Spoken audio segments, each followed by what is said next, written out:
दिन 8 जुलाई 1497। एक Portuguese explorer Lisbon, Portugal से निकल पड़ा, भारत को जाता हुआ नया समुद्री रास्ता खोजने।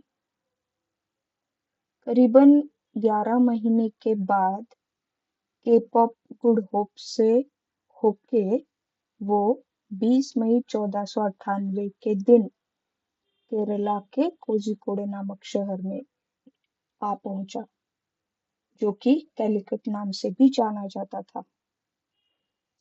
वो एक्सप्लोरर कोई और नहीं बल्कि वास्को द गामा था, जिसने भारत को आने के लिए समुद्री रास्ते की खोज की और भारत के इतिहास के पन्ने पलट दिए।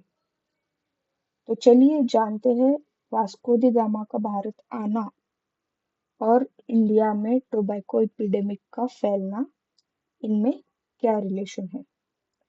Hello amazing people, welcome to the channel and let's begin. Vasco da Gama और टोबैको का रिलेशन जानने से पहले हम ये जानते हैं कि हमारे इंडिया में स्मोकिंग कितनी पुरानी है। अगर हम ये आर्टिकल देखें, ये एक अखबार का आर्टिकल है, यहाँ पे उन्होंने लिखा है कि टोबैको एपिडेमिक इन इंडिया। ये एपिडेमिक कैसे आया, उससे पहले हम ये जानते हैं कि हमारे यहाँ स्मोकिंग कितनी पुरानी है। तो चलिए कुछ डेटा देखते हैं। अगर हम बात करें तो जो स्मोकिंग है इंडिया में is one of the oldest industries and provides employment to more than 5 million people.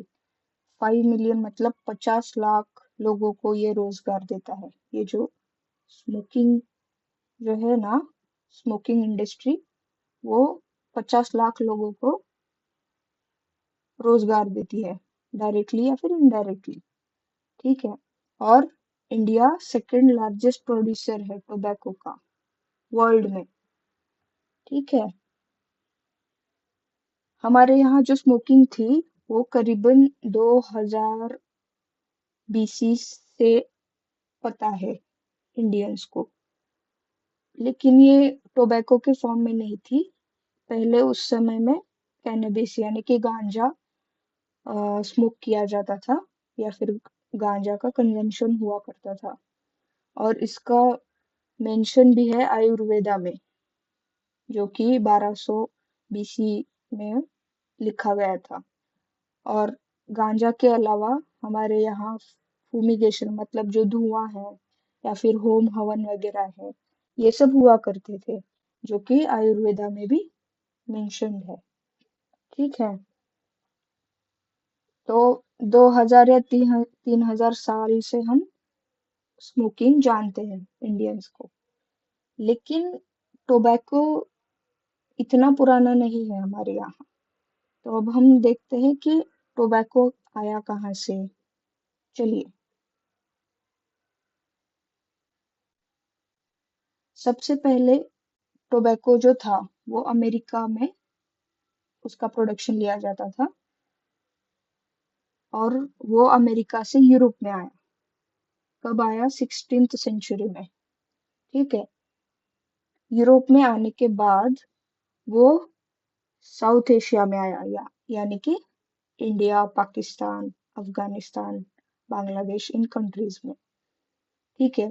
कौन लेकर आया? European traders and colonisers. तो यही हमारा लिंक है, जो पोर्तुगीज है, डच है, ब्रिटिश है, वो लेके आए और उन्होंने टोबैको का कंजम्पशन और यूज यहाँ पे बढ़ाया। टोबैको कल्टीवेशन जो है पोर्तुगीज ने 1605 में हमारे यहाँ इंट्रोड्यूस किया इंडिया में। ठीक है। सबसे पहले कहाँ हुआ था? गुजरात में हुआ था। गुजरात में केरा और महसाना नामक डिस्ट्रिक्ट्स जो है, जिले हैं, वहां पे फर्स्ट टोबैको प्रोडक्शन हुआ इंडिया में। 1605 में इंट्रोड्यूस हुआ। ठीक है। और उसके बाद वो धीरे धीरे धीरे फैलता गया और हम यूज टू हो गए और आज हम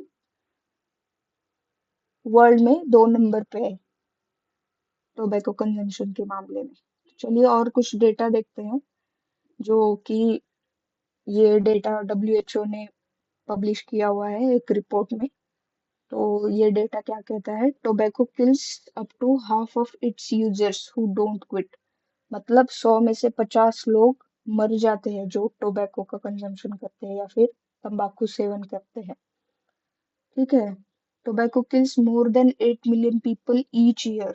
मतलब 80 लाख से ज्यादा तंबाकू सेवन करने वाले लोग मरते हैं हर साल पूरे विश्व में। और 1.3 मिलियन नॉन स्मोकर्स। 1.3 मिलियन मतलब 13 लाख लोग जो कि स्मोक नहीं करते, तंबाकू का सेवन नहीं करते, वो भी मर जाते हैं। क्यों? क्योंकि सेकेंड हैंड स्मोक को वो एक्सपोज होते हैं। अब ये सेकेंड हैंड स्मोक क्या होता है, मतलब ऐसे लोग जो स्मोक तो नहीं करते पर वो जो स्मोक करने वाले लोगों के आसपास रहते हैं या फिर उस एरिया में रहते हैं, उनको सेकेंड हैंड स्मोक की वजह से वो मारे जाते हैं। ठीक है। Around 80% of the world's 1.3 billion tobacco users live in low and middle income countries. इसका मतलब ये कि यूरोपियंस आए, उन्होंने टोबैको कंजम्पशन यानी कि तंबाकू सेवन पूरे विश्व में फैलाया। अफ्रीका, एशिया, इन सारे कंट्रीज में फैलाया। और आज के अगर हम देखें तो 80% कंजम्पशन करने वाले लोग लो एंड मिडिल इनकम कंट्रीज में है, यानी कि गरीब देश में है। ठीक है। 2020 के एक डेटा के अनुसार 22.3 of the world's population use tobacco. मतलब जितना भी विश्व का लोग है, जनसंख्या है, उनमें से 22.3% लोगों ने तंबाकू का सेवन किया है, जिसमें से 36.7% are men and 7.8% of women. आप ये मत समझिए कि महिलाएं कंजम्पशन नहीं करती, वो भी करती हैं। और आप ये करीबन देख ही सकते हैं डेटा। चलिए और कुछ हम देख लेते हैं कि तंबाकू सेवन से क्या क्या उसके इफेक्ट्स है या फिर बीमारियां कौन सी होती है। ठीक है। यहाँ पे बहुत सारे हेल्थ इश्यूज होते हैं, बहुत सारे कैंसर्स जैसे कि lung cancer, mouth cancer, throat cancer, oesophagus cancer, pancreas and bladder. उसके अलावा रेस्पिरेटरी डिसीजेस होते हैं, वो भी क्रोनिक। क्रोनिक मतलब लंबे समय तक चलने वाले। ठीक है। पल्मोनरी डिसीज मतलब लंग कैपेसिटी के रिगार्डिंग या फिर रेस्पिरेटरी सिस्टम के रिगार्डिंग। ठीक है। उसके बाद कार्डियोवास्कुलर प्रॉब्लम्स मतलब हार्ट के related problems, stroke, hypertension, diabetes, BP. उसके बाद इनफर्टिलिटी, वीकेंड इम्यून सिस्टम कम हो जाना, इनफर्टिलिटी बढ़ना और कॉम्प्लिकेशंस इन प्रेगनेंसी। उसके बाद इसका consumption can lead to severe addiction due to presence of nicotine. अभी तंबाकू का एडिक्शन होता क्यों है? क्योंकि उसमें निकोटिन नामक एक घटक होता है या फिर उसका प्रेजेंस होने की वजह से वो एडिक्शन हमें पहुंचाता है। वो सब्सटेंस ऐसा है कि उसकी वजह से हमें एडिक्शन होता है। जैसे चाय कॉफी में कैफीन होता है, वैसे टोबैको में निकोटिन होता है। ठीक है। हमने अब देख लिया कि उसके हेल्थ कॉन्सिक्वेंसेस क्या है। तो हमारे इंडिया में कुछ रूल्स एंड रेगुलेशंस है या नहीं, कुछ देख लेते हैं। चलिए। तो सबसे पहला जो लेजिस्लेशन हमारे यहाँ आया वो था सिगरेट्स एक्ट 1975। Cigarettes act 1975। ठीक है। ये सबसे पहला एक्ट है जहाँ पे उन्होंने ये बोला कि आपको हेल्थ वार्निंग सिगरेट पैक पे देनी पड़ेगी। वो 1975 में आया था। हम काफी बार देखते हैं कि सिगरेट्स के पैकेट पे वो इमेजेस वगैरह रहती है जहाँ पे दिखाया जाता है कि tobacco consumption is injurious for health वगैरह वगैरह। वो हेल्थ वार्निंग देना कंपलसरी है। कौन से एक्ट के अंदर? सिगरेट्स एक्ट 1975 के अंदर। उसके बाद और एक एक्ट आया जिसका शॉर्ट फॉर्म है कॉटपा। कॉटपा का फुल फॉर्म क्या है? Cigarettes and other tobacco products prohibition of advertisement and regulation of trade and commerce, production, supply and distribution act 2003। ठीक है, ये भी सिगरेट्स वगैरह को बैन करता है और अवेयरनेस जनरेट करता है। इसमें कौन से प्रोडक्ट्स इंक्लूडेड है? सिगरेट है, सिगार है, बीड़ी है, गुटखा है, पान मसाला है। पान मसाला जहाँ पे टोबैको है, मावा है, ऐसी जो भी प्रोडक्ट्स है जिनमें टोबैको का यूज हुआ है और टोबैको रहता है, वो सारे इसमें इंक्लूडेड है। और एक सबसे इम्पोर्टेंट हम एक केस देख लेते हैं जो कि सुप्रीम कोर्ट केस है। Supreme Court in Murli S Deora versus Union of India and ORS and others. यहाँ पे इस केस में क्या बताया गया? उन्होंने रिकॉग्नाइज किया कि हार्मफुल इफेक्ट्स ऑफ स्मोकिंग क्या है और उन्होंने पब्लिक प्लेसेस में स्मोकिंग करना बैन कर दिया। अब पब्लिक प्लेसेस कौन से हैं? जैसे कि ऑडिटोरियम्स हो गए, hospitals, buildings, health institutes, educational institutions, library, court buildings, public offices, public conveyance है, इंक्लूडिंग द रेलवेज। ठीक है, ये सब हमारे यहाँ लेजिस्लेशन हुआ है। तो अभी कुछ सॉल्यूशंस देख लेते हैं हम कि हम क्या कर सकते हैं। ठीक है, ये डब्ल्यूएचओ ने सजेस्ट किए हुए कुछ सॉल्यूशंस है। जो फर्स्ट है, WHO member states adopted WHO framework convention on tobacco control, WHO FCTC 2003 में। और इसको 182 कंट्रीज ने सहमति दी है या फिर वो साइन किया है। और उसके बाद और एक है डब्ल्यूएचओ का एम्पावर। ठीक है, ये भी इसको ही सपोर्ट करता है। ठीक है, ये हुए डब्ल्यूएचओ के। और हम क्या क्या कर सकते हैं सॉल्यूशन में? अगर सरकार चाहे तो जेनेटिकली मॉडिफाइड क्रॉप्स ला सकती है। ठीक है, जीएम क्रॉप्स जैसे कि जीएम कॉटन हमारे यहाँ अभी उसका प्रोडक्शन होता है, वही सिर्फ एक प्रोडक्शन वाला क्रॉप है, बाकी अलाउड नहीं करता भारत सरकार। पर हम तंबाकू के मामले में कर सकते हैं।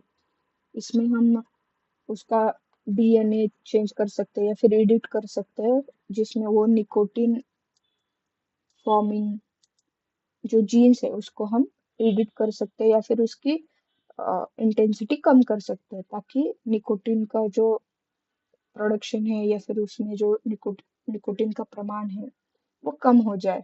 और इस तरीके से हम करीबन 90 से 95% हम उसका निकोटिन का इंटेंसिटी कम करते हैं। ठीक है, उसमें और एक टेक्निक है कि क्रिस्टल नाम का एक टेक्निक है जहाँ पे वो सीजर के जैसे काम करता है और डीएनए एडिट करने में हमें मदद करता है। ठीक है, और हम क्या कर सकते हैं? अभी जो मार्केट या फिर बहुत दिनों से चल रहा है कि ई सिगारेट नामक प्रोडक्ट्स भी हमें मिलते हैं, जिसको वेप्स भी कहते हैं। ठीक है, वेप्स या फिर ई सिगारेट्स, वो वो भी निकोटिन या फिर तंबाकू का ही फील देता है, पर वो होता ई सिगरेट है।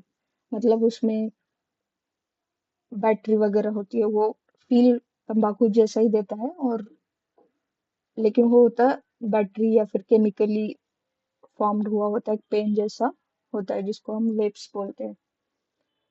तो ये जो ई सिगरेट्स है या फिर वेप्स है, इनके सेल और इंपोर्ट पे बैन हो चुका है सरकार की तरफ से।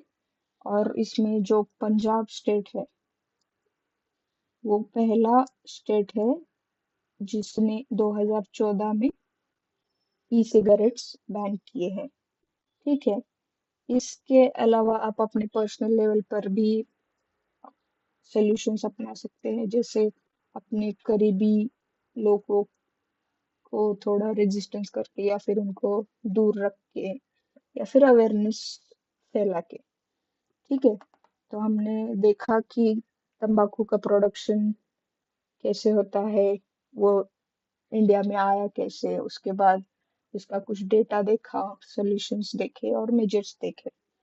तो आप मुझे कमेंट्स में बताओ कि और क्या क्या सॉल्यूशंस हो सकते हैं, और कुछ सजेशंस भी अगर आप देना चाहो तो आप दे सकते हैं कमेंट्स में। ठीक है। अगर आपको ये वीडियो अच्छा लगा तो लाइक एंड सब्सक्राइब करना ना भूले। आपके एक सब्सक्राइब से मुझे मदद मिलती है। Thank you for listening patiently. I'll see you in the next.